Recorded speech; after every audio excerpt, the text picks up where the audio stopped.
So I'm going to show you how to set up the sliding gate motor. So you understand that at your site there are some prerequisites that you need to set up when installing a HIKVISION sliding gate motor.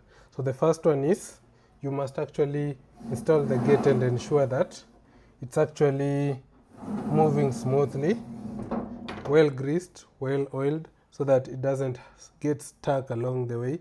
Also ensure that the installation has considerations for other external factors like wind, rainwater. All those factors have to be considered. Then you deploy your sliding gate motor.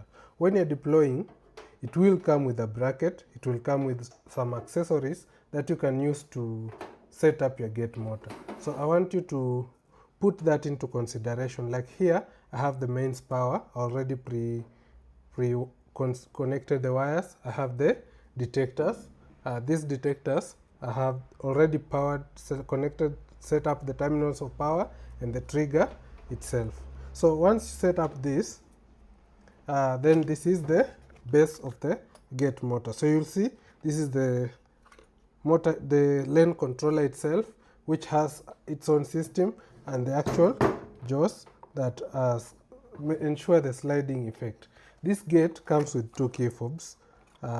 This gate motor, it comes with 2 key fobs, and it also comes with a key. So I've just paired this, so I want to try and open it. Just want to show you that when you open it this way, you have released this so it can freely move. So for testing purposes, you want to try and use it in that manner. Okay, so I already made the consideration for wiring, so let me just lock it first. Then set it up on this precasted.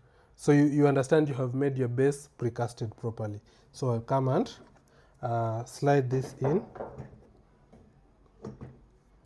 I have to do some adjustment here and there so that my gate motor actually fits. So you see, after sliding it, I come and make sure that it aligns with what? With my gate. So after it aligns here with this grill, remember you have to get this bar, then I'll just lift and balance it.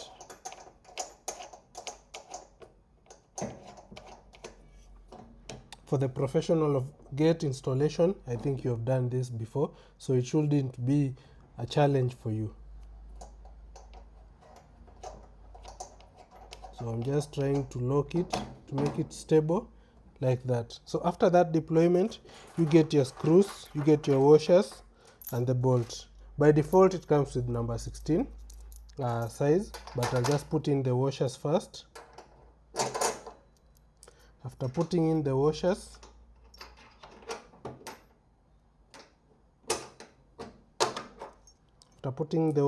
I'll do the extra washer, then I'll do the bolts. Or it's the nut, actually it's the nut, because we usually have that relationship of the bolt and the nut. So after doing this, I just want to ensure that I don't lock anything out of my deployment. So in this case, I'm talking about these cables.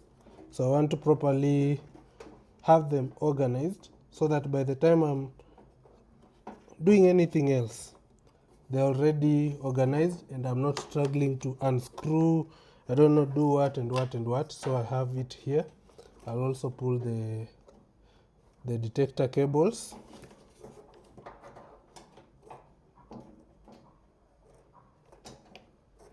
Okay, I need to get the second one. I got one. Yeah, so like this. So I'll just balance them and then now pull them out uniformly.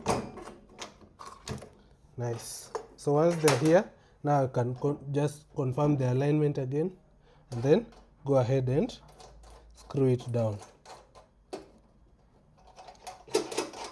So just bear with that process. After screwing it down, I take my spanner and tighten the nuts.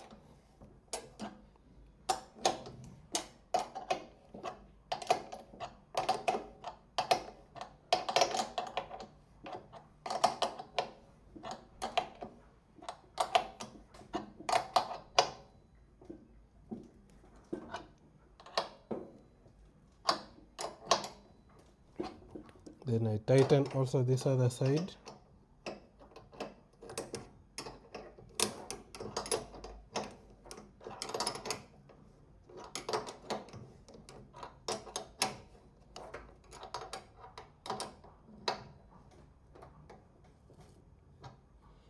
Okay, now it is set. So if I release it, my gate should be able to move without any interference. So let me release the gate.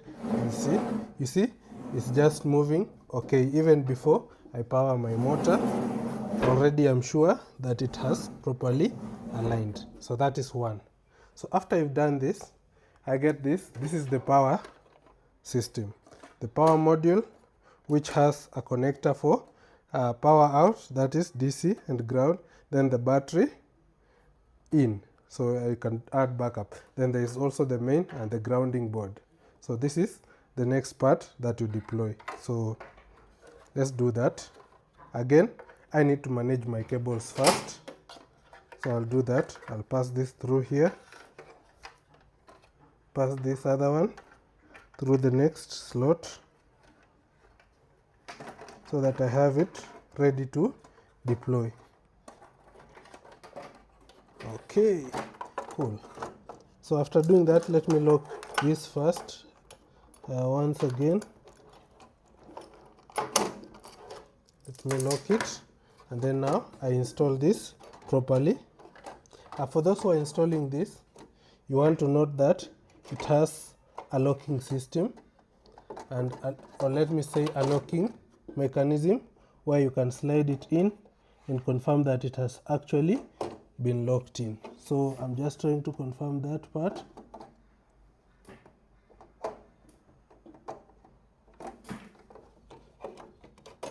It needs to come from, oh, I need to open this first, sorry. To open this so that I make way for its installation.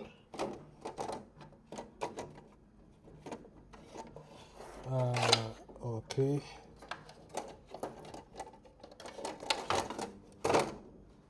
Nice. So you see, the moment you just do that, it slides in and then it locks here and under it. So yeah, like that. So now it's firmly secured. I can go ahead and now lock it again. Lock this mechanism, and then I have my power module secure. The next part, we have the access control board. So this access control board has a tamper. Anytime the gate case is open, the tamper will always trigger an alarm. So how do you install this? This one you just slide on top of this. The gate already comes pre-installed. The gate motor already comes pre-installed, but I'm just setting it up and showing you the whole process. Then I connect the motor to the access controller board. I connect this. This is the power from the motor. So power from the motor comes from the access control board. Then I also need to connect. So now it's time to do my complete connection. So I connect the line in. I'll also get this. This is the wiring for my triggers.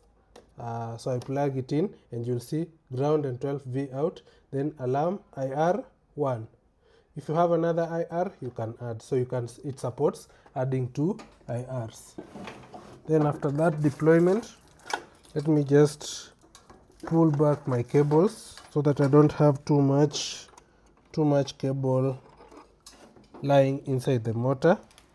But remember, you also need to provide an allowance for the gate motor's maintenance. All right. Now next, after doing that setup, I need to show you the other parts. The missing cable. This is the missing cable, which is to power from ground to ground, DC to DC. So I plug that in. I plug it in here also, like that. Nice. What next? I need to ground my system. Actually, I left out this ground wire for the motor, so I'm just going to go back. It's not complicated. I'll just slide the access control board, then unscrew this part so that we can also ground our motor. So